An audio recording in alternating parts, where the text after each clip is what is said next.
Breakaway for Altidore! Folded him up like a cheap suit. With everything going on right now, we've lost our way.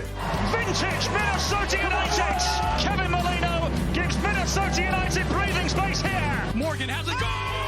And it's the opening goal for Inter Miami! Stretching out Atlanta like spandex on Fort Lauderdale Beach. Can you believe it? We are nearly halfway through the regular season, so let's whip around the league to preview the weekend. And we start with Saturday's matchup between Chicago and Columbus at 3:30 p.m. Eastern. Columbus defeated Chicago 3-0 3 weeks ago, including this screamer from Darlington Nagbe. But check this out. Jazzy Zardes in second place in the Golden Boot race with 7 goals, Calen. Not bad, not bad. I'm going to be looking for DC, New York Red Bull at 7 p.m. on Saturday night. Bradley Carnell in search of his first win as the interim coach. It did not look good to start. These clubs met last week with DC getting the win. They're going to run it back again. Yep, that's right. NYCFC taking on Cincinnati. NYCFC unbeaten in their last 4 games. Cincinnati, though, has not scored a goal since returning to play following the MLS's back tournament. They're 0-2-3 in that span. Yikes. Orlando versus Miami. These two teams have split meetings in 2020 with Miami winning the last matchup 3-2. That included Pizarro and one of my favorite celebrations where I think he went into the crowd and celebrated with a socially distanced imaginary fan. Matuidi, though, he'll get his first crack at this one. Love it. Philadelphia against New England. For Philadelphia, play your kids. Their last game had impact performances from homegrowns Brendan Aronson, Mark McKenzie, and Anthony Fontana. And for New England, could Matt Turner be the best goalkeeper in the league right now? Ooh, Nashville versus Atlanta. I'm going to be looking at this one because if you're Nashville, you got to be thinking the champs, they might be a little vulnerable right now. They've only won 1 of their last 8 matches. Nashville unbeaten in their last 3. Who doesn't love a Texas derby? Dallas versus Houston, and Houston have been red hot, unbeaten in their last 6 straight games, 11 goals in their last 4 games. But for Dallas, 9 different players have scored their last 9 goals. How does that even happen? Susannah, I like that you're giving Houston some love. And we got to give a little bit of love to Krylak, who has been on fire, scoring goals. Oh, Houston, I thought they had this one, but Colorado gets one late. Another Rocky Mountain Cup.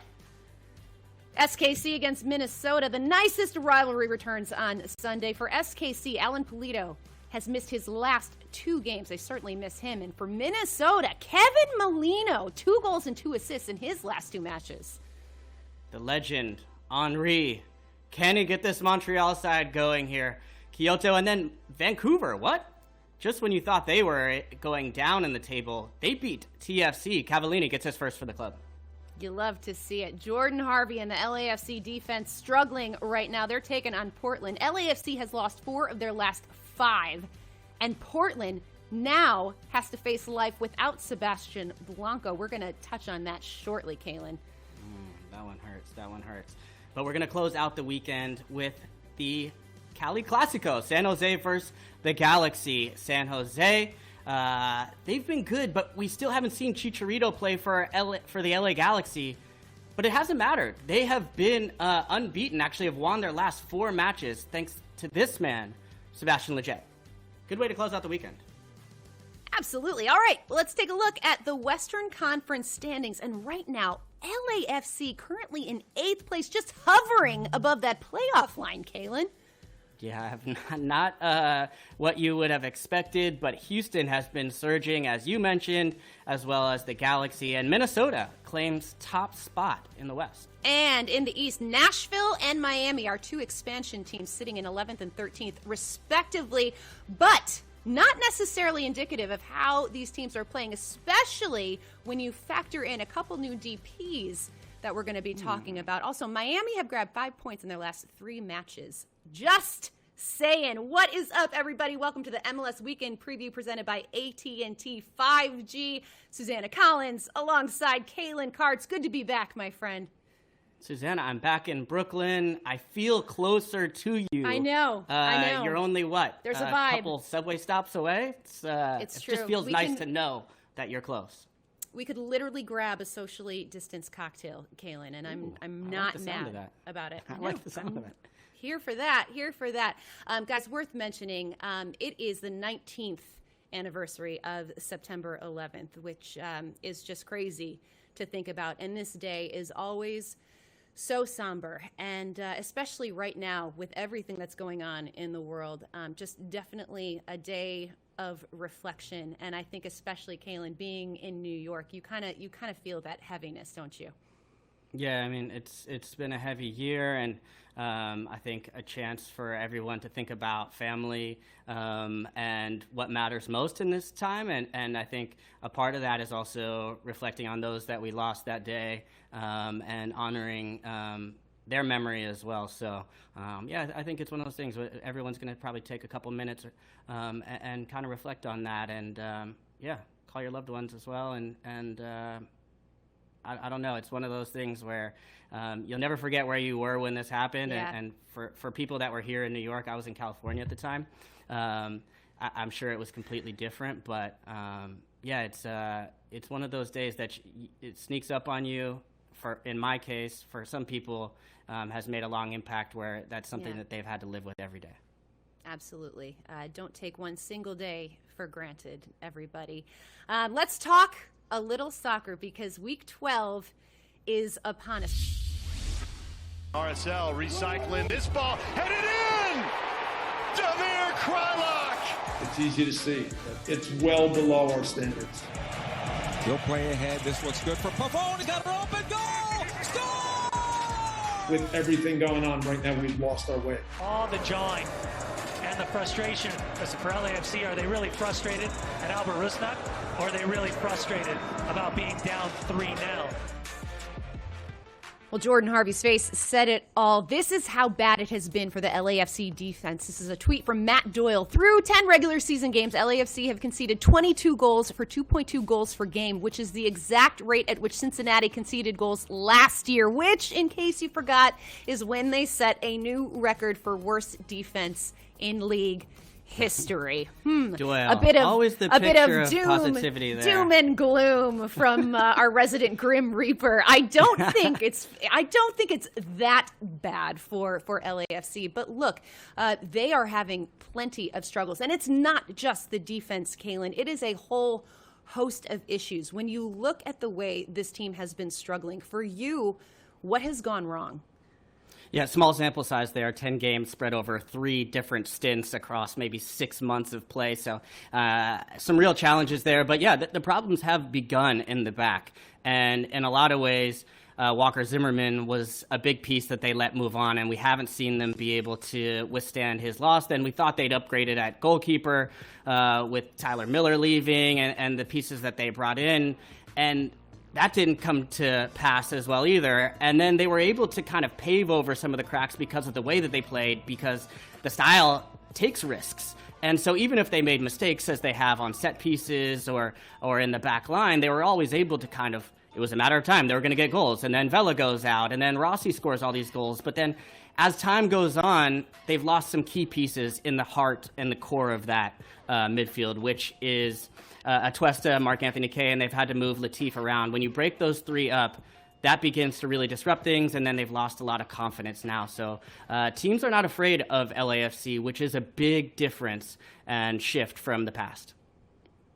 Yeah, for sure. One of the things Bob Bradley said this week that I found interesting in relation to the struggles that his team has had, he pinpointed the outside issues that everyone has been dealing with, ourselves included, a global pandemic, Black Lives Matter. In California, there are the wildfires. And he spoke about how his team, his players are sort of existing in their own little bubble right now.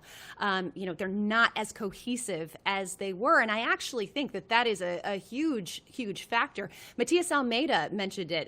The same thing with San Jose. He said when they were in Orlando and literally in the bubble, it was so much easier for them to really be a team and come together because they were sort of shielded from all the outside distractions. All they had to focus on was playing soccer and each other, and now you bring it back into the real world, and suddenly there are all these host of issues going on. And I think that mental aspect is something that's really interesting and can certainly be a huge factor here. And everybody's dealing with it. It's not just LAFC, so something to think about for sure. But for Calen, for you, the struggles that we're seeing right now with LAFC, do you think that these are fixable? Yes, I do. I mean, part of it will come with health and getting the group back together and at full strength.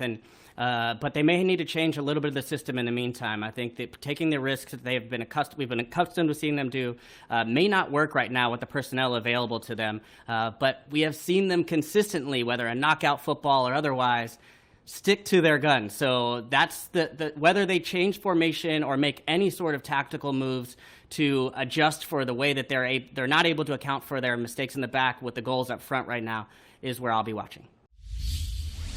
Sebastian Blanco out for the remainder of this season, suffering a torn ACL in a game against Seattle. He's going to have surgery on September 14th.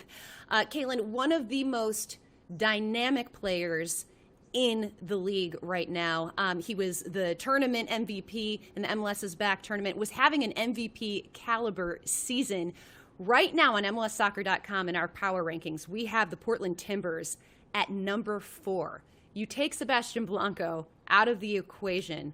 Are they still, let's say, a top 5 team?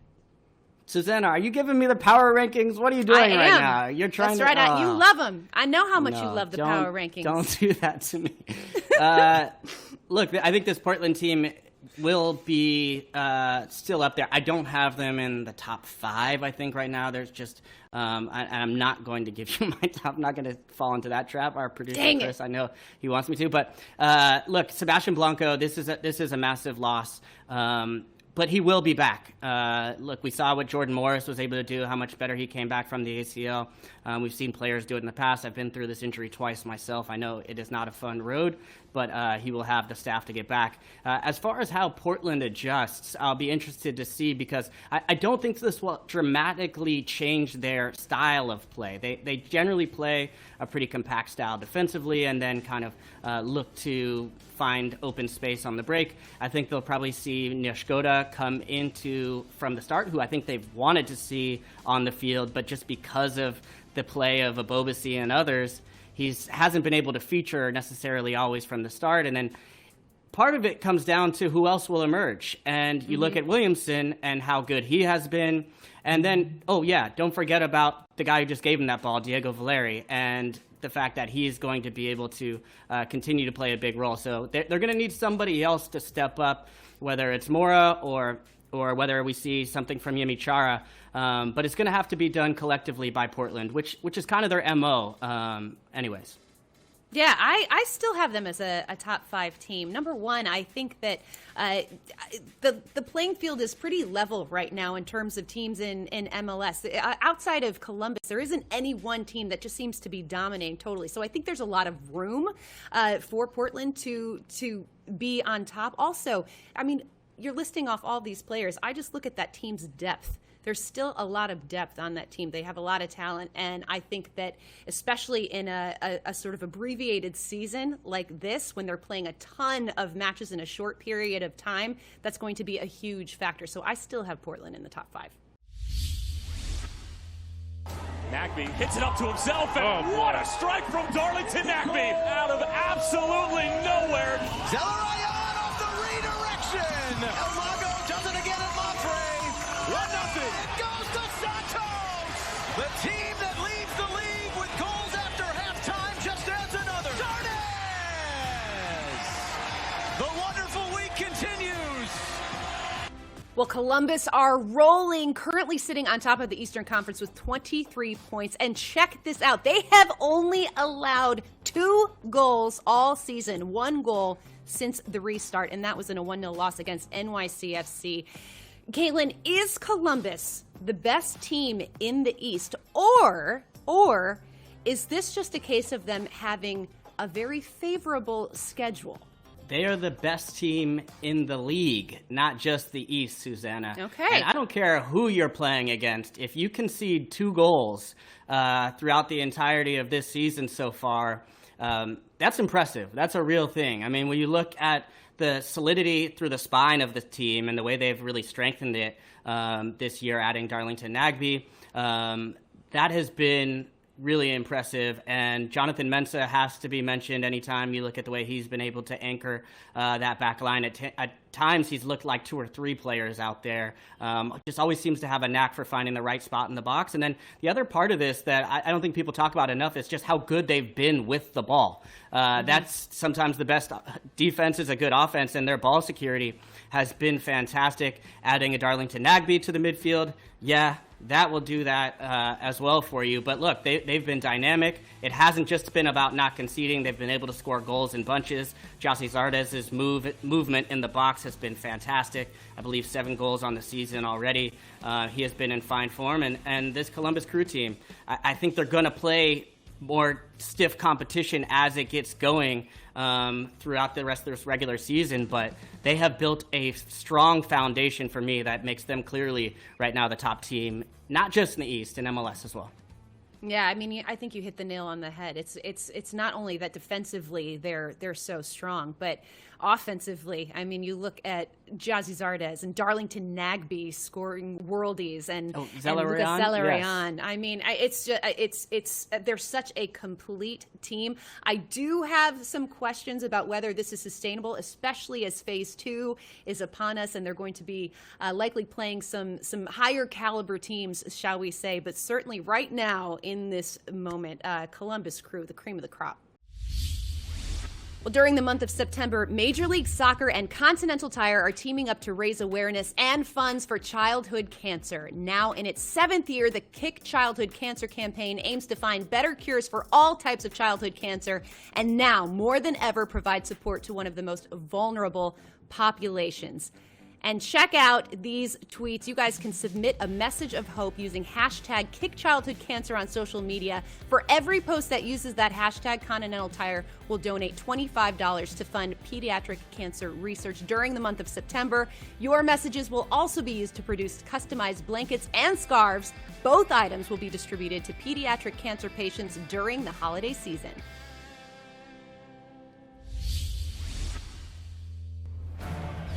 What a delivery from Taider.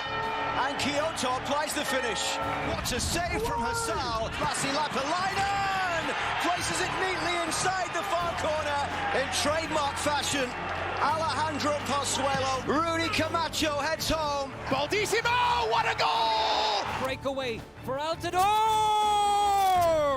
Time now for our AT&T 5G call to the field, and for that we are so pleased to bring in analyst for TSN in Canada, Kristian Jack. Kristian, thank you so much for being with us today.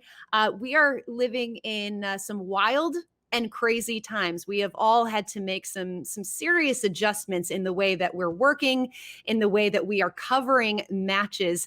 I just want to ask you, what has it been like as a broadcaster covering these games? Yeah, great to be with you guys. Big fan of the show. Big fan of your work. It's been different, no doubt about it. I think obviously everybody's been adapting to the scenarios that are happening. You know, we did the MLS Back tournament every game here in Canada, and we did all the games from studio, obviously using some of the US broadcasters, but we were the studio analysts around that. Which was really well received at a time, obviously, when a lot of sports were not on. I think we got some really new MLS fans that got a grip of the league across the league and not just regionally looking at their own teams here in Canada, whether it be in Vancouver, Montreal, or Toronto. And then, as you mentioned, Sue, since it's come back, we've been basically doing these games up here in Canada with this 3-team tournament right now. And, I've been at BMO Field for Toronto FC's games and almost, broadcasting with social distancing, but 10 rows back, doing the sideline reporting with my colleagues Stephen Caldwell and Luke Warman, doing interviews on the field with players and coaches far away from me. Mark Dos Santos joked at one point when I was doing a question with him that he was laughing and said, "I can't do this, you're too far away." And it's just you know what it's like, as you're used to that camaraderie and you get to know these people. But it's been different, but thankfully we've been able to get it and do it on the air. And it's not lost on me when I'm in the stands that I'm probably sitting in somebody's seat that would love to be there as well. So it's up for us to try and bring as much as we can to those fans at home. Kristian, we've seen you for a while now, close to the pitch and interviewing the players and Vanny and the staff. But we just saw Josie score his first goal of the season on Wednesday night, and it was an important one against Montreal. And we've seen him find those big moments in big matches throughout the club's history and success to winning trophies. How is this team different with Josie on the field? I think they're enormously different. And I actually think that gives them a real hope that they can get a lot better than they are already. I think Josie would admit this, he has not reached anywhere near his peak yet here in 2020. And maybe even still, probably since the calendar year, he only scored 3 goals in the last year. Obviously, he struggled with fitness and he got injured, unfortunately, for the playoff run last season. But when Josie Altidore is Josie Altidore, they come alive in the final third. And his connections with the likes of Alejandro Pozuelo and obviously the relationship that will still develop with Pablo Piatti, it is a very high soccer/football, whatever your preference, intelligence. They see the movements, they read the play, they're very difficult to defend against. And I think Josie Altidore looks like he's getting a little bit clearer. That goal against Montreal, I think, will be enormous for his confidence, whenever the next game will be and the schedule will come soon. But I think that you look at Altidore and you think, okay, Ayo Akinola had a good tournament in Florida, no question, and it's good that this squad has got a lot of depth, but no question about it. When Altidore's on the field and he can hold the ball up and bring those other playmakers into play, that they're arguably one of the finest teams in the league. Stay healthy, Josie. Please stay healthy. Kristian, one of the words that comes to mind when we talk about TFC is consistency. Their 18-game unbeaten streak came to an end last week. It was the second longest in MLS history. And when you look at sort of the last 4 years of this team, let's take 2018 out of the equation. This is a team that is just consistent. They are consistently in contention to be at the very top of Major League Soccer. What is it that Greg Vanney has done in being able to steer this team to consistently being at the top of the league? It's funny how things turn around, isn't it? I remember you talk about Greg Vanney. It's 6 years recently since Greg was hired at Toronto FC. And when Greg Vanney was hired in August of 2014, I remember writing at the time that the team had more press conferences in the summer than they usually won games. That's what it was like at that point. It was everything that is not now. It was a figure for a disharmony, everything they could get wrong. The recruitment was wrong. They didn't give enough patience to coaches. And now you flip it around. And as you mentioned, they're really, I would imagine, across the league, a model franchise for so many things that they get right. And, they've got the harmony there, both on and off the field, spending a lot of time with this group. You can see that there's a lot of experience there. And sometimes when you cover sports, you talk to people, Calen, when you play, sometimes you hear these stories that people get along, and sometimes you're not really sure. This is real. It's real. You've got big figureheads there. We've talked about Josie. Michael Bradley's been the leader. Justin Morrow, who's obviously led the Black Players for Change movement, has been absolutely exemplary with that. Big players, big personalities. Alejandro Pozuelo, who was a captain in Belgium, has come along and added another layer. Jonathan Osorio has been the recent captain. You've got leaders all over the field and significant reference points. They've had 4 major finals in the last 4 years, 3 MLS Cups. 2018, I was with them in Mexico for the CONCACAF Champions League final when they lost to Guadalajara on penalties.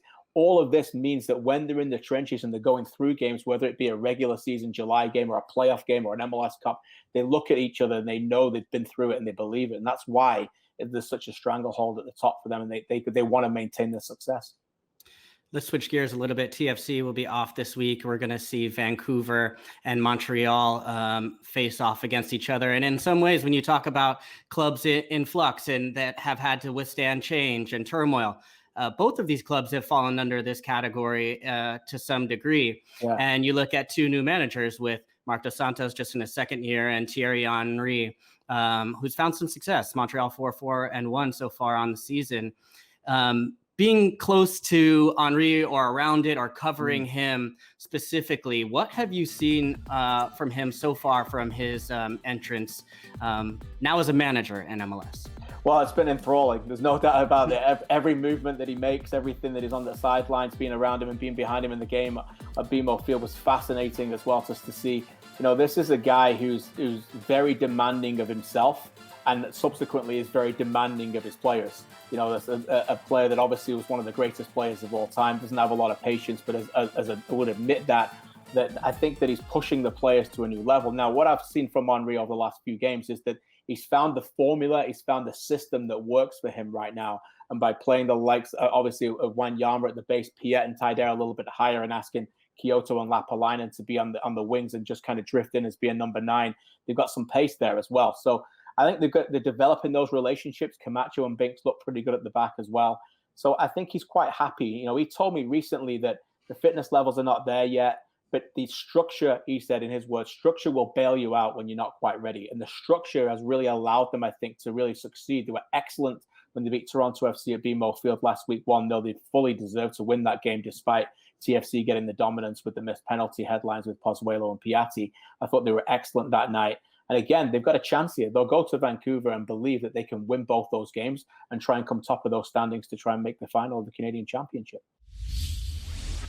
Time now for MLS Predict 6, presented by BetMGM, a weekly free-to-play game from Major League Soccer. Correctly predict the final outcomes of the 6 featured MLS matches, along with secondary predictions such as which player or team will score first, or how many total goals will be scored, and you could win $50,000. Head on over to MLSPredict6.com and play for free. You can see all our matchups for this weekend. The picks are already locked in, so we're going to switch things up a little bit here, Calen.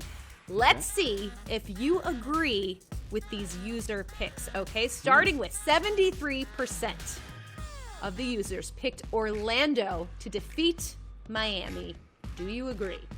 Well, Susannah, I want to start by saying really quickly, I know you were on vacation for a couple weeks, but I've gotten my first and secondary picks right for the past 2 weeks, which I'm not eligible, but that would have been $100,000 in the bank. Wow.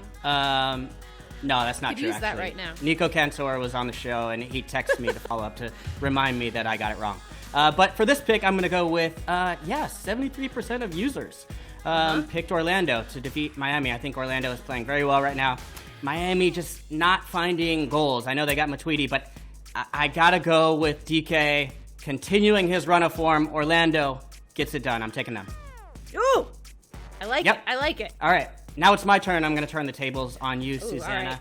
All right. 39% of users said there would be 2 total goals in DC versus Red Bull New York. Do you agree? Ooh, 39% of people said that? Okay. 39. 2 goals total. I'm gonna go against that 39% and say no, because the Red Bulls have only scored 7 goals this season. I think DC only has 9 goals on the season, so I think that there's a high likelihood that this could be a scoreless draw. And so, yeah, no, I'm going against the 39% on this. Okay, I can respect that. Not a lot of goals from those teams right now. All right. Oh, Prove this is wrong. a good one. This is a good one for you, Calen. Okay. You'll appreciate this. 53% of users, so over half, have chosen your beloved Houston Dynamo to beat Dallas in the Texas Derby. I have a feeling I know your sentiments on this one. Well, don't assume anything, Susannah. I mean, if I were a pessimist, I would say 47% of people probably voted from Frisco, Texas, or have no idea what they're talking about. But instead, I'm an optimist, and I'm going to say 53%, the overwhelming majority of people have been watching the MLS games lately, and they would have seen that the Houston Dynamo have not lost in their last 6 matches. So Houston keeps it going in a derby that I've never lost. The Dynamo over Dallas. Count it. What do you think? You never lost a Texas Derby? Not once? I literally reminded Bobby Warshaw of this and Stephen Keel every time last year. I'll take it a chance. It's not about me, though. It's not about me, Susannah. It is not about me. It's about you here. And I've got the next question for you. Okay. All right. Bring it. Let's see. Okay. 33% of users say RSL Colorado, better known as the Rocky Mountain Cup, will be scoreless at the half. This game is at Rio Tinto, I believe. Oh. Do you agree? No. Do not. I do not agree with that 33% because I think RSL have some goals in them, and they're coming off a 3-0 win over LAFC. As you mentioned, they are playing at Rio Tinto Stadium, where they are historically very good. Yeah, no, I think that they are definitely going to score a goal in the first half. So I say no to the 33%. I like it. They're on a roll. Yeah. They're on a roll. They are on a little bit of a roll. All right, guys, we have a full slate of games for you coming up this weekend. Starting off on Saturday, Columbus and Chicago at Soldier Field, baby. You gotta love it. That game on Univision and 2DNA at 3:30 p.m. Eastern. And then we've got few games at 7 p.m. NYCFC Cincinnati, DC United against the Red Bulls, and at 7:30 Philadelphia against New England, and Orlando against Miami. At 8:30 Nashville and Atlanta. And then on Sunday, we've got Sporting Kansas City against Minnesota, 8:30 p.m. Eastern. Vancouver taking on Montreal at 9:30. LAFC and Portland at 11 p.m. And then we finish things off with the Cali Classico. San Jose taking on LA Galaxy at 11 p.m. on 2DNA, Univision, and Twitter. You can watch that one on Twitter. But guys, thank you so much for tuning in. We hope you enjoyed it. We hope that you enjoy the soccer this weekend. We will see you next week.